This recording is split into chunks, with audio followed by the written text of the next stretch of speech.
ठीक है। तो there are basically two types of map, one is physical map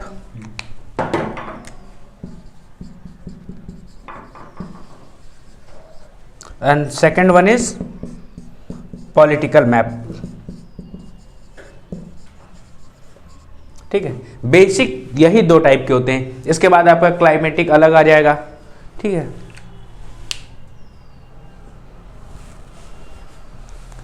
climatic map अलग हो जाएगा, और उसका क्या बोलते हैं वेदर के लिए अलग मैप आप देख सकते हो। और एक थेमेटिकल मैप होता है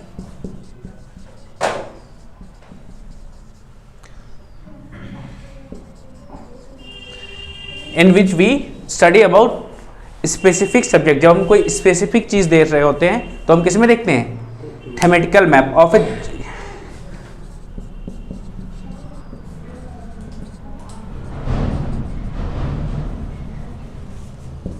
study of specific subject of a geographical area.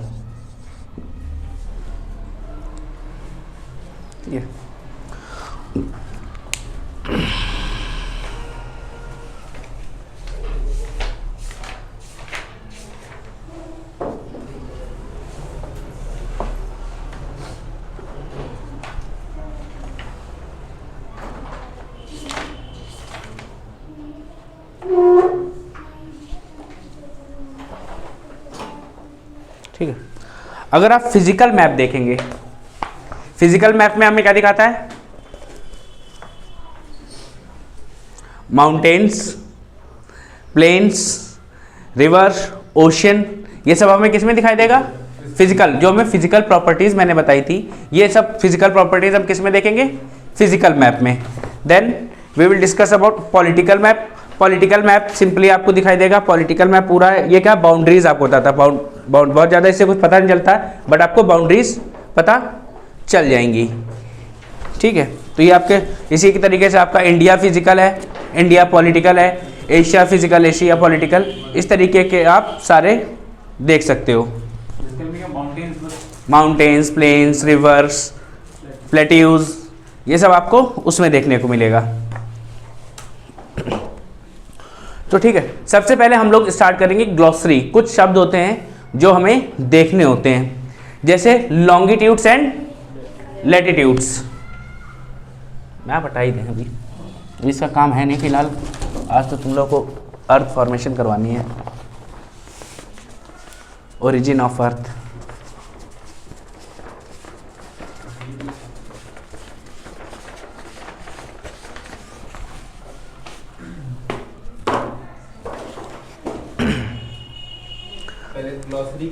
हाँ, ग्लॉसरी क्या, कुछ वर्ड्स है जो आपको थोड़ा जान लोगे तो थोड़ा बेटर हो जाएगा। कई बार वो वर्ड्स यूज होंगे, रिपीट होंगे, तो फिर समझने में दिक्कत होगी। जब तक पता चले वो टॉपिक पढ़ेंगे तब तक चीजें बार बार रिपीट होंगी। सबसे पहले लॉन्गिट्यूड्स एंड लैटिट्यूड्स। ठीक है, लॉन्गिट्यूड्स क्या होते हैं, दीज आर द लॉन्गिट्यूड्स। ठीक है, और लैटिट्यूड क्या होते हैं, दीज आर लैटिट्यूड्स। हॉरिजॉन्टल जो स्ट्रिप्स होती हैं आपके मैप पे वो लैटिट्यूड्स होती है, जो वर्टिकल होती है वो लॉन्गिट्यूड्स होते हैं। ठीक है, अगर लॉन्गिट्यूड्स में हम बात करें हमारे अर्थ के ऊपर, ये क्या है, 0 degree, that is equator.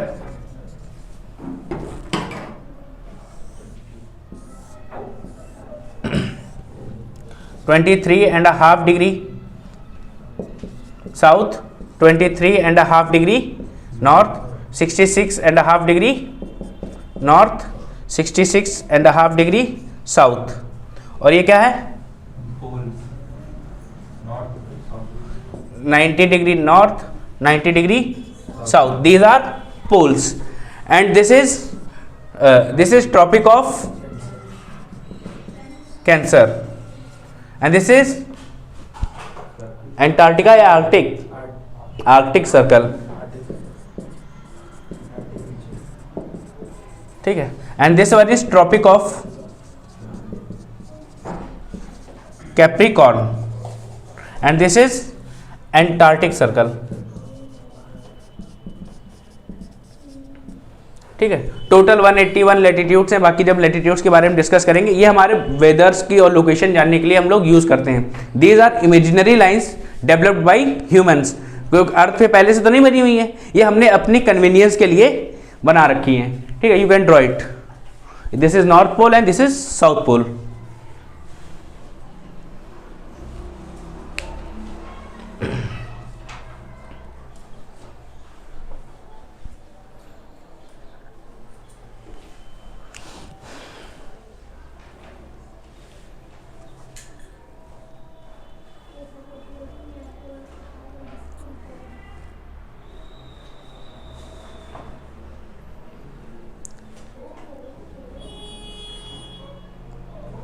Ice cream कौन?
ठीक है, बन गया।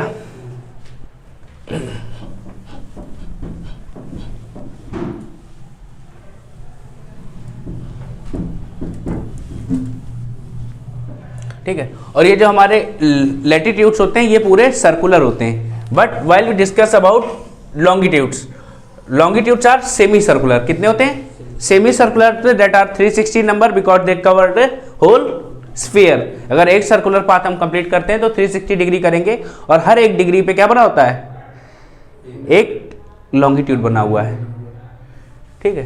तो जस्ट फ्रंट में अगर 0 डिग्री है तो इसके जस्ट अपोजिट साइड में अगर मैंने यहां पे क्या बना दिया, ये 0 डिग्री बना दिया, तो इसके जस्ट अपोजिट साइड हम बनाएंगे और ये बनेगा क्या? 180 डिग्री, ठीक है। तो 0 डिग्री को हम लोग बोलते हैं prime meridian line, it is known as prime meridian, और Greenwich line, yes Greenwich line इसको क्यों बोलते हैं? It is also known as time line, it shows the time and it passes through the Greenwich city of London. London के Greenwich city से होकर गुजरती, इसीलिए इसको ग्रीनविच लाइन भी बोलते हैं, ठीक है। Also known as prime meridian line. और इसके जस्ट जो अपोजिट होती है वो होती है 180 degree and that is known as date line, international date line.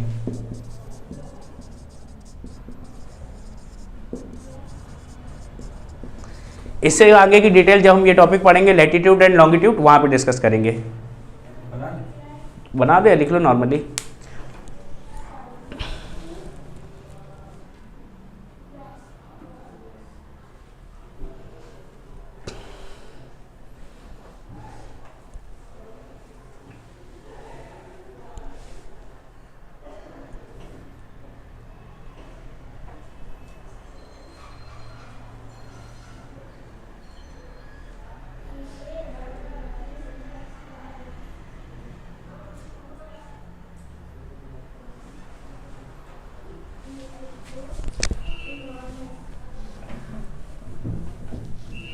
Next is what?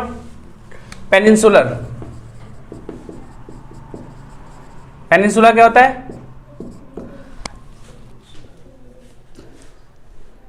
land which is covered by water from three sides, like our India. Yes.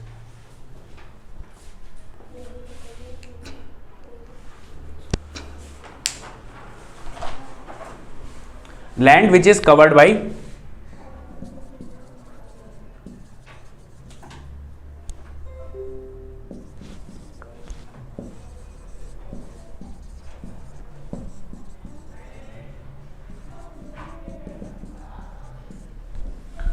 ठीक है.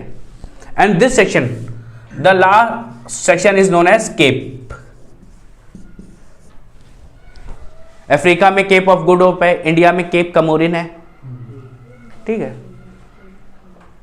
The lowest point of peninsular is known as cap.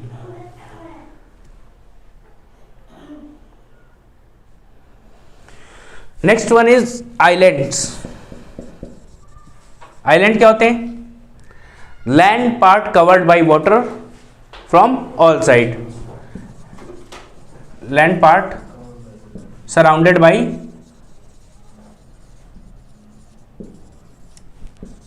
Water from all sides. और world का सबसे बड़ा island कौन सा है? Greenland.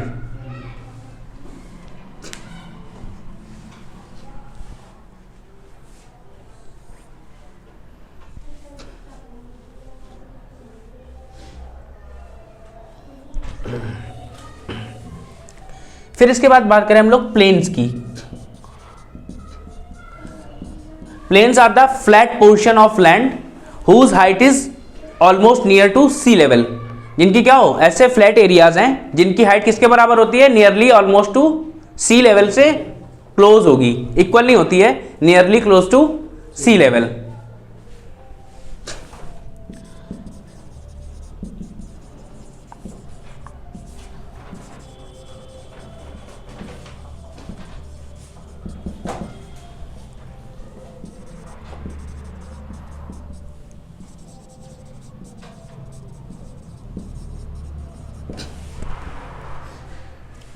Okay.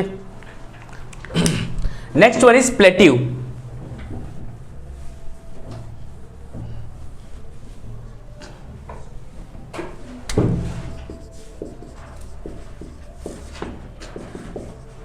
These are also flat earth part, but their height is more than plains and less than mountains. ठीक है. ये भी क्या है? फ्लैट लैंड पार्ट है, बट इनकी हाइट क्या है? प्लेन से ज्यादा है बट माउंटेन से कम है.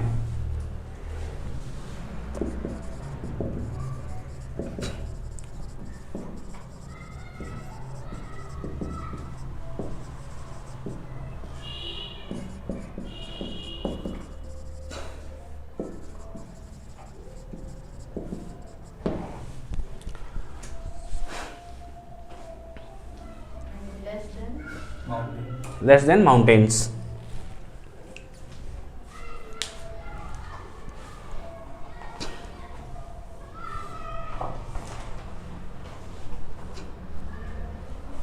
ठीक है.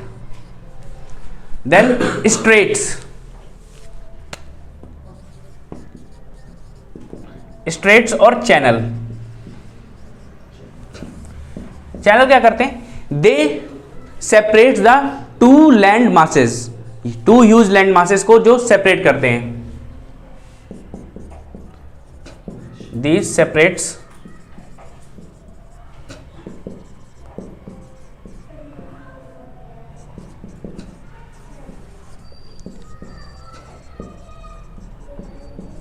मासेस. एग्जाम्पल हमारा पाक स्ट्रेट इंडिया और श्रीलंका के बीच में है.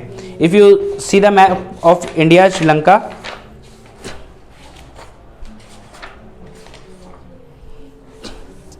एट दिस प्लेस, ये नीचे वाला जो हिस्सा है यहाँ पे, ये इस जगह पे पाक स्ट्रेट है. ठीक है. फिर इसी तरीके से आपके वर्ल्ड मैप पे देखो, बेरिंग स्ट्रेट दिखेगा, मलक्का स्ट्रेट दिखेगा. ठीक है. और होर्मुज स्ट्रेट दिखेगा ईरान और ओमान के बीच में. ठीक है.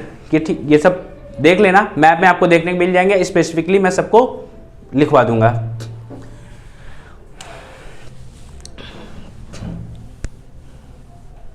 ठीक है। फिर then isthmus,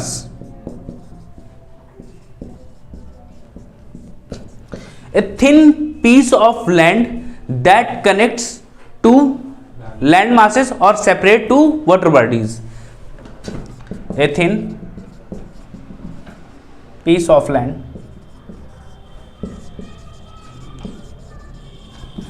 that connects two land masses, और क्या कह सकते हैं, सेपरेट्स टू वाटर बॉडीज।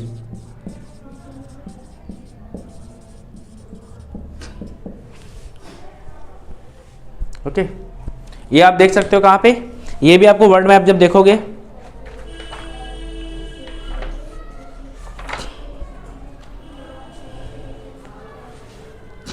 ये आपको कहाँ मिलेगा, ये नॉर्थ अमेरिका और साउथ अमेरिका में। इसके पास नीचे आएंगे तो यहाँ पे आपको दिखेगा पनामा के पास है। ये बहुत छोटा सा पार्ट कनेक्ट कर रहा है नॉर्थ अमेरिका को साउथ अमेरिका से। इसको क्या बोलते हैं हम लोग, इस्थमस बोलते हैं।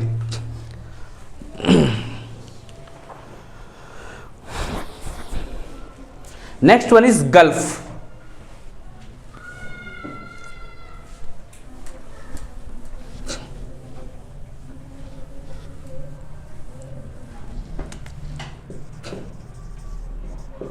Water bodies surrounded by land from three sides.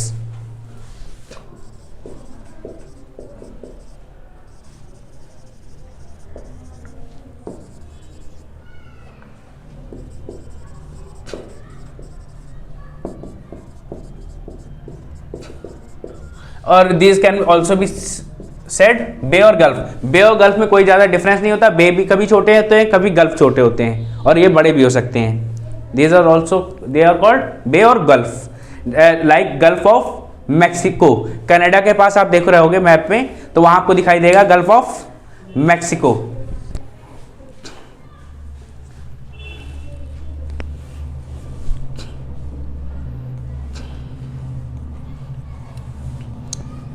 Then next one is glacier.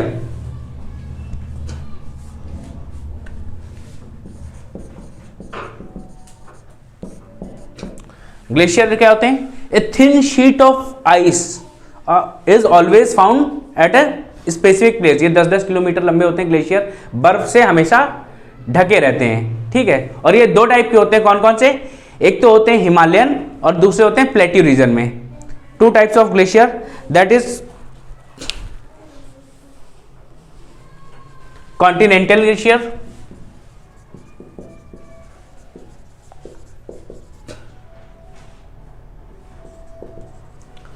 Mostly from Himalayan region और हिली रीजन।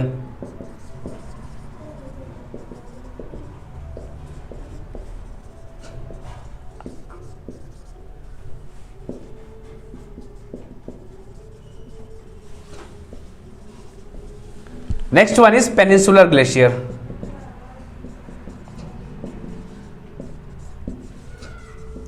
ये ग्लेशियर कहां होते हैं, ये आपके मेनलैंड या प्लेन्स में पाए जाते हैं। These are found in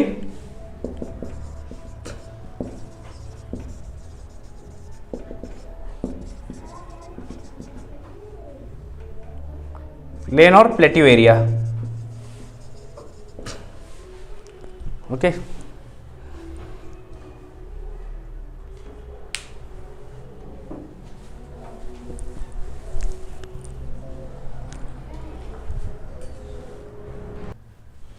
ठीक है, तो ओशियंस क्या होते हैं, oceans are the large water bodies between two continents. Like हमारा यहाँ पे कौन कौन सा है, पैसिफिक ओशियन दिया होगा, अटलांटिक ओशियन दिया है, इंडियन ओशियन दिया है, ठीक है। तो ये सब क्या है, हमारे ओशियंस हैं।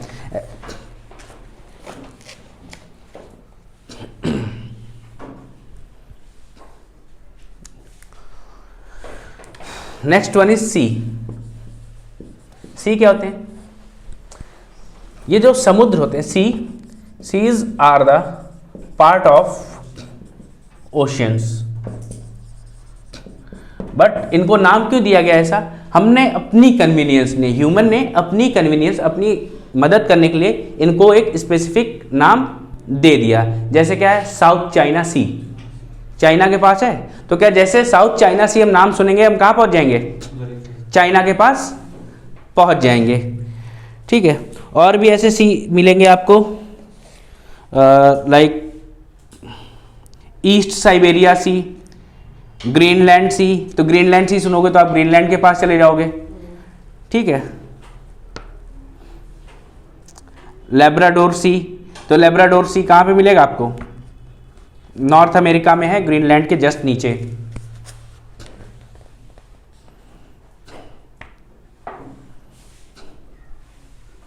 ठीक है, तो इस तरीके से हम ये सारे टर्म्स देख लिए हैं। Now let's start with our geography. इस टर्म के अलावा जो भी और टर्म जरूरत पड़ेंगे जब भी बताते रहेंगे साथ में।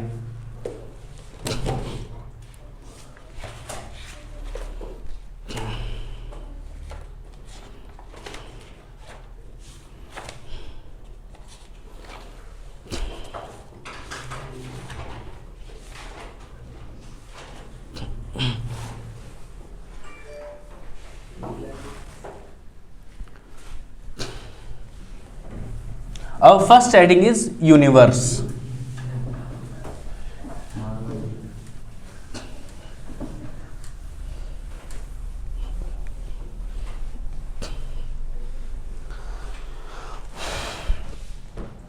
तो हमारा यूनिवर्स कब स्टार्ट हुआ?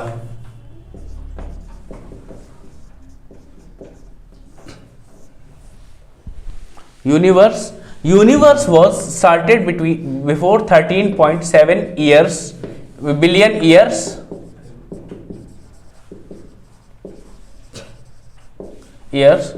before present। कभी कभी यहाँ पे 13.84 ईयर्स भी लिख के आ जाता है, बिलियन ईयर्स बिफोर प्रेजेंट लिख के आ जाता है। ठीक है, तो our universe start 13.7 billion years before present. और कैसे स्टार्ट हुआ? With big bang theory.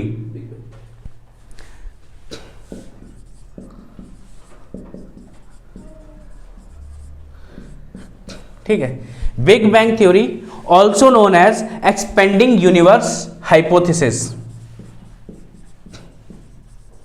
Expanding universe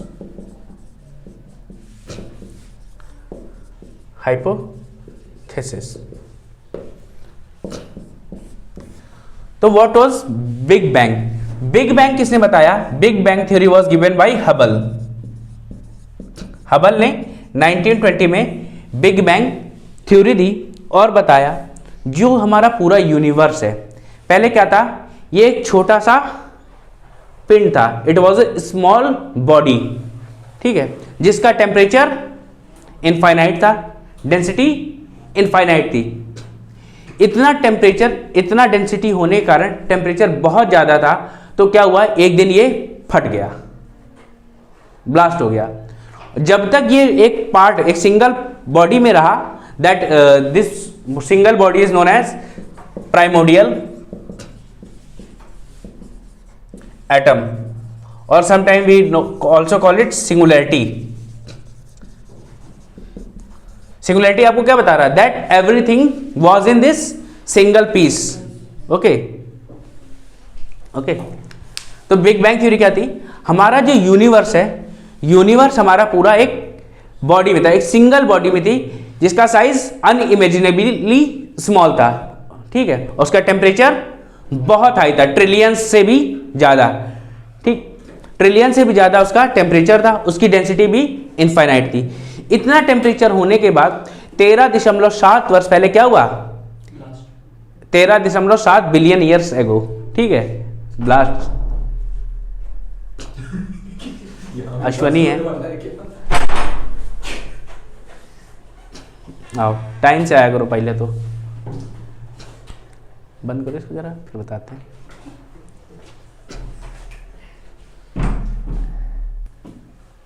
तो universe was started with big Bang with 13.7 billion years ago from present. ठीक है, और this theory was given by Hubble, also known as expanding universe hypothesis. तो जब तक ये single body में था तब तक हमारे पास क्या था, कुछ था क्या यूनिवर्स में, कुछ भी नहीं था, ये एक सिंगल बॉडी थी।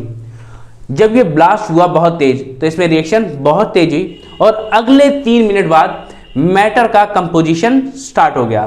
Formation of matter started within 3 minutes.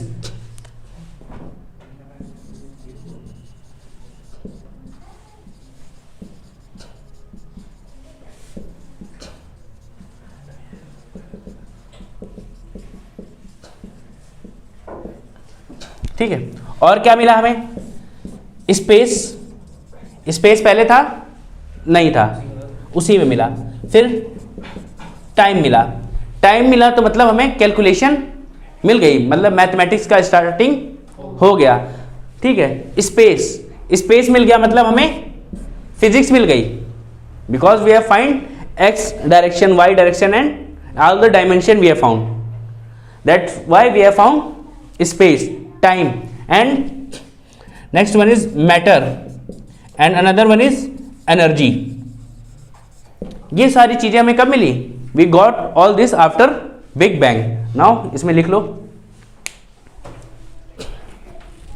universe began approximately 13.7 billion years before present।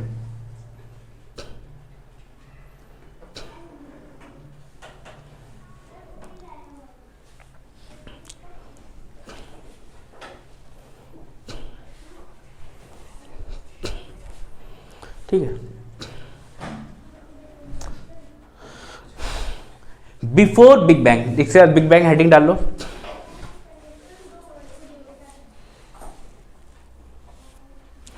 Before big bang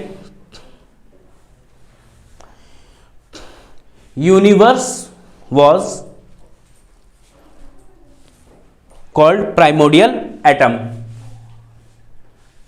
और can be said singularity.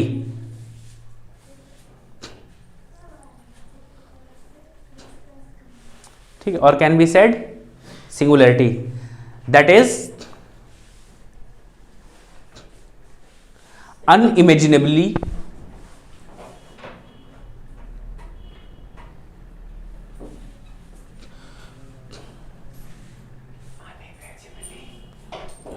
universe was called primordial atom or singularity, that is unimaginably small in size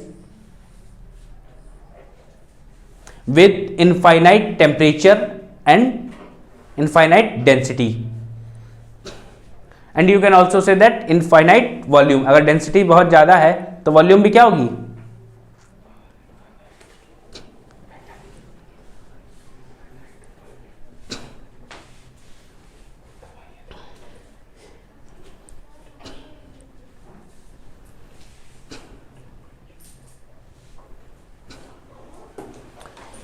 Big Bang theory was given by Hubble in 1920।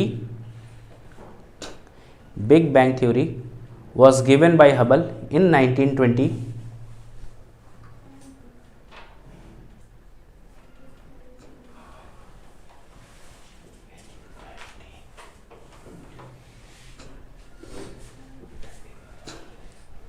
ठीक है, Big Bang was the explosion from singularity।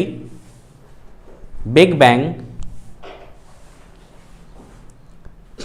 was the explosion from singularity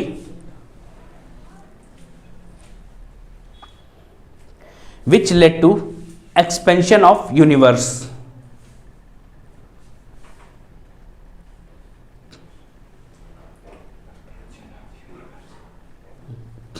expansion of universe क्या है, there are several galaxies in our universe and the gap between the galaxies is increasing day by day. वो तब से start हुआ था, अभी तक वो कंटिन्यू है। जो गैलेक्सीज के बीच में क्या हो रहा है, गैप बढ़ रहा है, उसी को हम लोग क्या बोल रहे हैं, एक्सपेंशन। ठीक है, expansion of universe.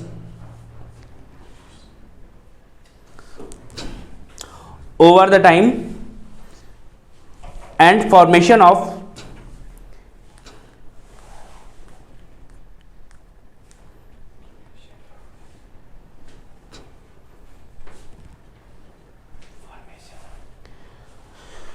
over the time and the formation of different matters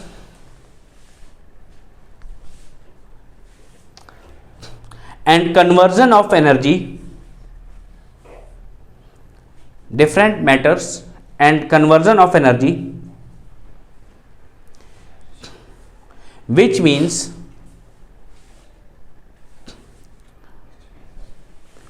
till Big Bang, which means till Big Bang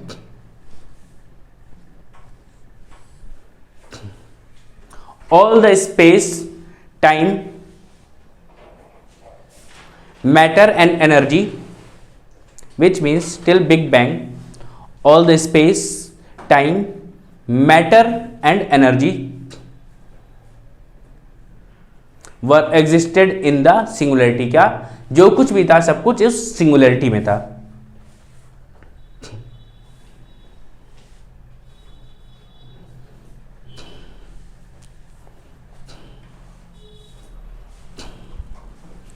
ठीक है. हमारे यहाँ आइंस्टीन साहब थे, तो आइंस्टीन साहब ने क्या बताया, एनर्जी कैसे ट्रेवल करती है. Energy travels in vibration. ठीक है. और जब ये वाइब्रेशंस बहुत स्लो हो जाते हैं तब वो एनर्जी मैटर बन जाती है. ठीक. क्या एनर्जी जो है वाइब्रेशन में ट्रेवल करती है, बहुत तेज वाइब्रेशंस होते हैं, और जब ये वाइब्रेशंस बहुत स्लो हो जाएंगे then the energy converts into matter. ठीक है. इससे ज़्यादा हम फिजिक्स में नहीं जाने का. ठीक है. अब क्या हुआ, जब ये बिग बैंग हुआ there was maximum 100% energy, out of which 71.5% was dark energy.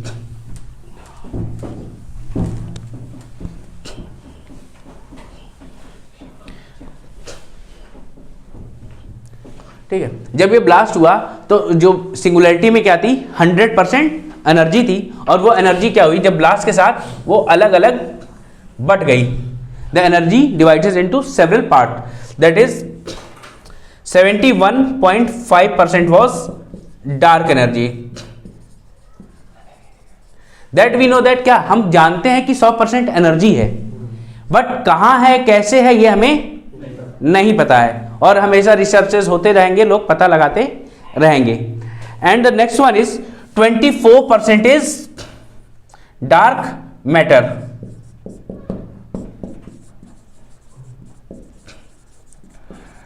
That means there is some matter that exist, but what it is we don't know. Matter तो है कहीं ना कहीं ये 24%, बट किस फॉर्म में है, कहां है, हमको नहीं पता है. और जो एनर्जी का फॉर्म हमको पता है वो कितना है, remaining 4.5%, that is non matter. ठीक है. जो एनर्जी को हम जानते हैं वो कितनी है, 4.5% is non matter only. Got it? Any doubt? Rest of the things are unknown. 0.1% भी बढ़ गया तो तुम्हारी ज्योग्राफी पलट सकती है.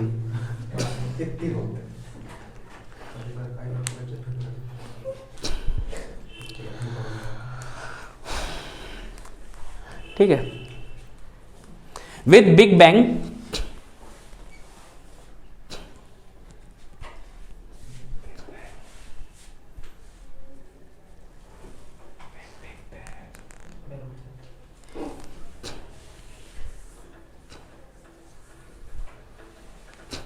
the energy was divided into dark energy,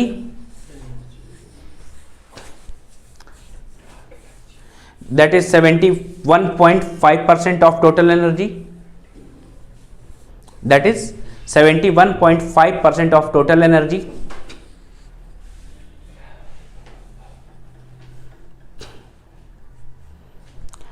And it is the cause of universe expansion. जो हमारा यूनिवर्स में एक्सपेंशन हो रहा है, किसी कोई ना कोई तो एनर्जी होगी, लेकिन हमको वो पता नहीं है, और ये क्या है, ये वही डार्क एनर्जी है।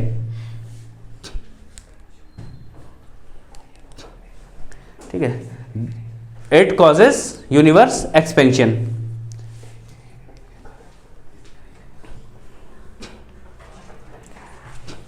एंड डार्क मैटर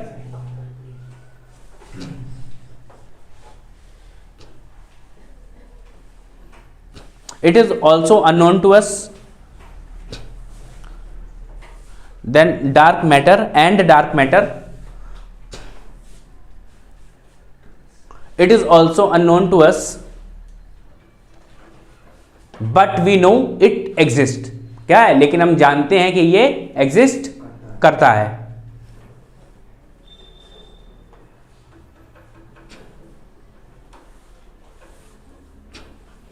ठीक है, अच्छा तो एनर्जी है, हम लोगों की बॉडीज क्या है, हम अपने अर्थ पे क्यों रुके हुए हैं? ठीक है, अर्थ सोलर सिस्टम में क्यों है? ग्रेविटेशनल फोर्सेस की वजह से। कौन किसका ग्रेविटेशनल फोर्स? बहुत सारे प्लैनेट एक दूसरे पे लगा रहे हैं। हम अर्थ पे हैं, अर्थ की ग्रेविटी की वजह से। अर्थ सोलर सिस्टम में है, बाकी प्लैनेट्स है सन की ग्रेविटी की वजह से। और सन गैलेक्सी में है क्योंकि गैलेक्सी की ग्रेविटी है वहां पे। ठीक है, और ऐसे ही हमारी डार्क एनर्जी क्या कर रही है, लेकिन डार्क एनर्जी हमारी गैलेक्सीज में डिफरेंस क्रिएट कर रही है, गैप बढ़ा रही है। तो डार्क एनर्जी को हम लोग एंटी ग्रेविटेशनल एनर्जी बोल सकते हैं। अगर कोई चीज पास आ रही है तो that is because of gravity, but अगर वो दूर जा रही है दैट इज एंटी ग्रेविटेशनल। ठीक है, dark energy is also known as anti gravitational energy.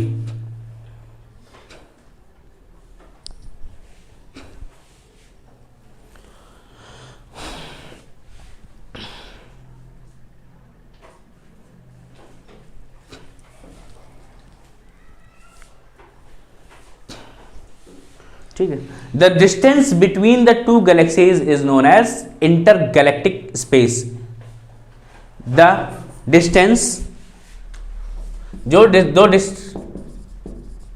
Between two galaxies is known as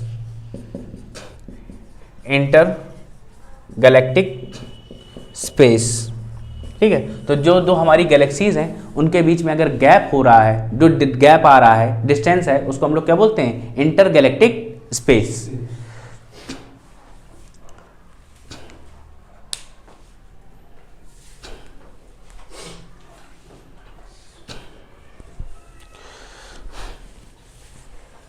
dark energy लिख लिया हम लोगों ने, डार्क मैटर लिख लिया।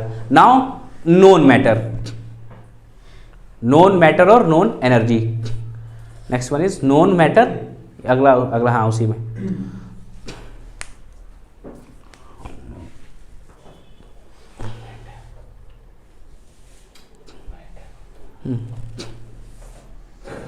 Matter and energy are interchangeable, दोनों बदल सकते हैं ना। अगर मैटर में बहुत तेज वाइब्रेशन हो जाए तो क्या हो जाएगा? वो एनर्जी हो जाएगा। और एनर्जी में स्लो डाउन हो जाए वाइब्रेशंस में तो वो मैटर हो जाएगा। Matter and energy are interchangeable.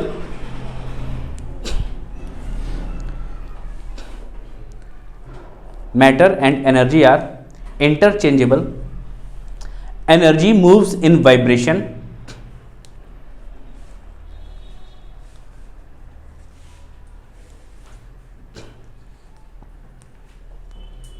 When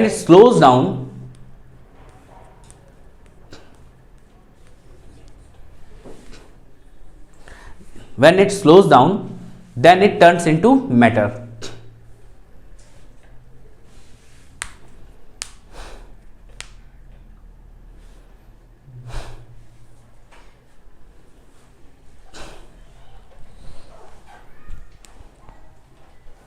ठीक है, ये हो गया।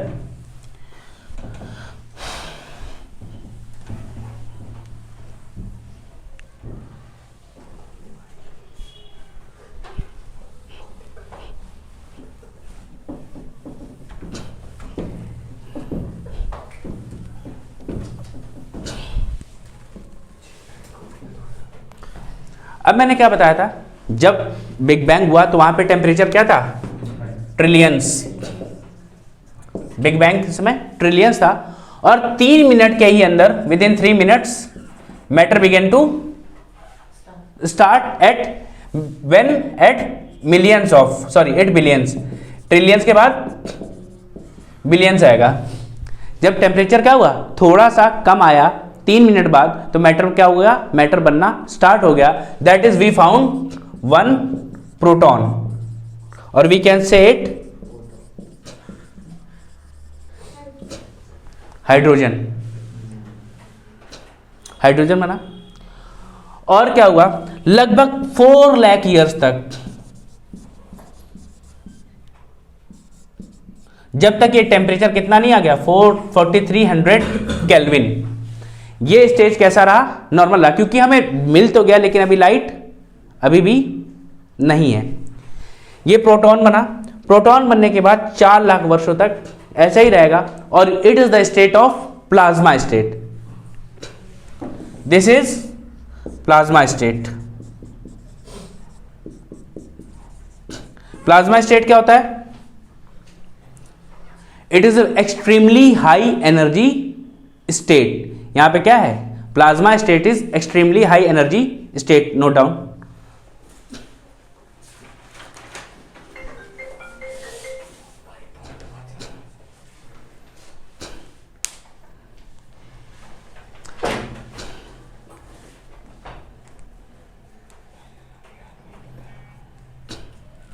ठीक है, प्लाज्मा स्टेट पूरा पूरा लिखो, विद इन 3 मिनट्स, छोड़ दो उतना 2 line. Within 3 minutes of big bang matter starts to form, या formation of matter started.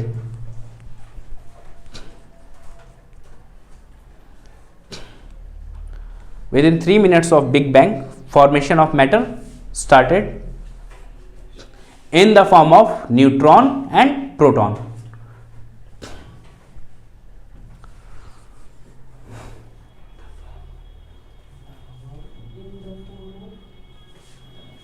In the form of neutron and proton. Up to 4 lakh years,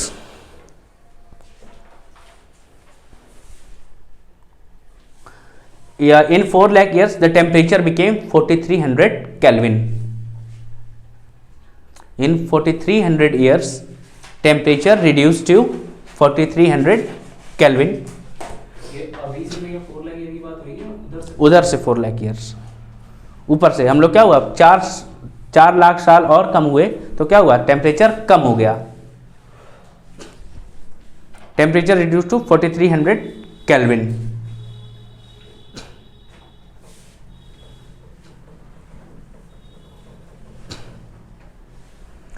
And this stage was known as plasma state. This stage is known as plasma state. This state is known as plasma state. And plasma state क्या है, plasma state is extreme energy state. Plasma state, ऊपर line छोड़िए, plasma state is extreme energy state found at extreme high temperature.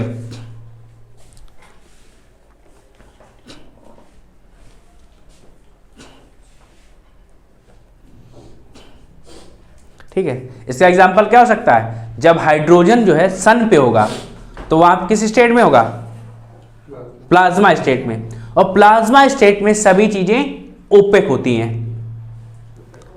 OPEC मतलब हमें कुछ भी दिखाई नहीं देगा, वहां धुंध छाई होगी, तुम कोहरे में चल रहे हो चारों तरफ, भयानक कोहरा। ठीक है, प्लाज्मा, इन प्लाज्मा स्टेट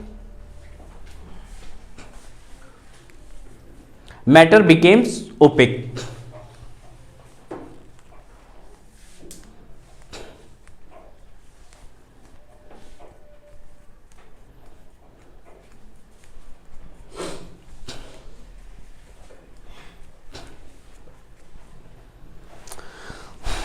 ठीक है, जब ये 4300 केल्विन पे टेम्परेचर आ गया 4300 पे, अब क्या स्टार्ट हुआ, अब स्टार्ट हो गया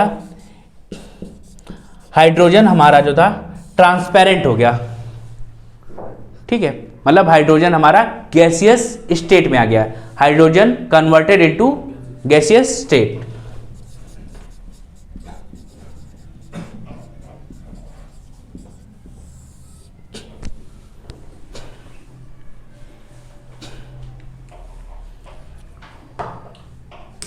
प्लाज्मा स्टेट में ही बदल गया था, है ना? प्लाज्मा स्टेट में हाइड्रोजन गैसियस स्टेट में आता है। हाँ, जैसे प्लाज्मा स्टेट में था, हाँ। अब क्या हो गया, गैसियस स्टेट में आ गया। And most of the gases are transparent, अब हम उनसे देख सकते हैं। लेकिन अभी भी समस्या क्या थी, हमारे पास ना सन था ना स्टार थे, तो हम देखे कैसे, तो देख नहीं पाए थे। तो ये जो एरा था यहां से यहां तक, it is known as dark era. Okay, this phase is known as dark phase of universe, it is known as dark phase of universe.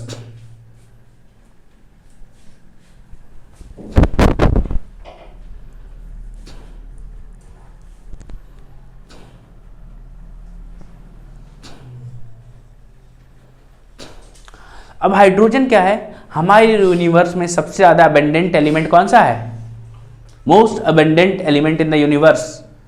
Universe, तुम लोग साइंस पढ़े हो, यूनिवर्स नहीं आता। सबसे ज्यादा कौन सा एलिमेंट यूनिवर्स में पाया जाता है, इससे ज्यादा हिंदी, हाइड्रोजन, हाइड्रोजन है। ठीक है, most abundant element on universe is hydrogen.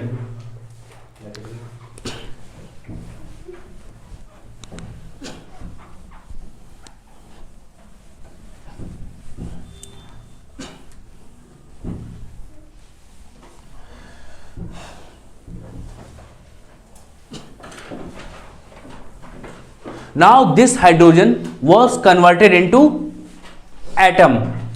अब क्या हुआ, यह हाइड्रोजन था किसमें बदल गया, एटम बन गया। और हर एक एटम के पास क्या होता है, अपनी ग्रेविटेशनल एनर्जी, ग्रेविटेशनल फोर्स होता है। और जिसकी वजह से क्या हुआ, चारों तरफ हाइड्रोजन के क्लाउड्स बन गए। ठीक है, they form clouds of hydrogen. लिखो, लिखते चलो। Hydrogen was converted into atom. Atom के पास ग्रेविटेशनल होता है कि न्यूक्लियर होता है, न्यूक्लियर फोर्स होता है, नॉट ग्रेविटेशनल। ठीक है, क्या hydrogen was converted into atom and strong nuclear force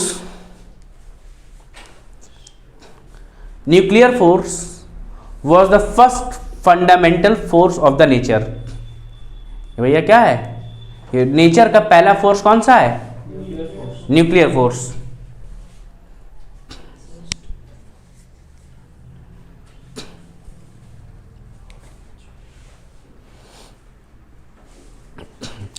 भाई अगर किसी चीज का न्यूक्लियर बनेगा तभी उसमें एटम इलेक्ट्रॉन रह पाएंगे। अब किसी चीज में अगर प्रोटॉन है तो उसमें मास होगा, हाँ मास होगा, और मास है तो उसकी ग्रेविटी होगी। अब यहाँ पे ग्रेविटी होगी और इसी ग्रेविटी की वजह से ये क्लाउड्स बन जाएंगे। Due to gravitational force clouds of hydrogen formed.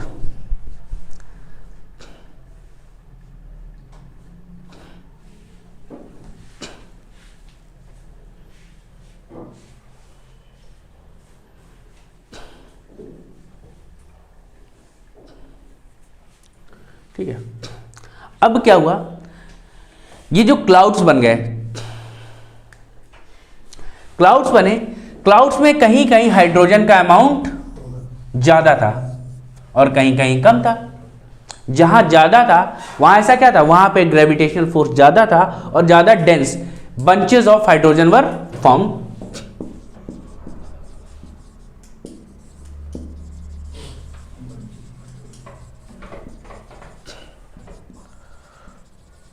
And these were called as nebulas और गैलेक्टिक नेबुलाज। ये जो गैलेक्सी अब हमारी बनेगी ये गैलेक्सीज हैं। हाइड्रोजन के क्लाउड्स थे। हाइड्रोजन क्या हुआ, उन क्लाउड्स में कुछ जगह ग्रेविटेशनल फोर्स बहुत ज़्यादा था, तो हाइड्रोजन ने क्या किया, बंचेस बना दिए। कहीं कहीं डेंसिटी ज़्यादा हो जाती है, तो यहाँ पे भी क्या हुआ, डेंसिटी ज़्यादा हो गई और ये बड़े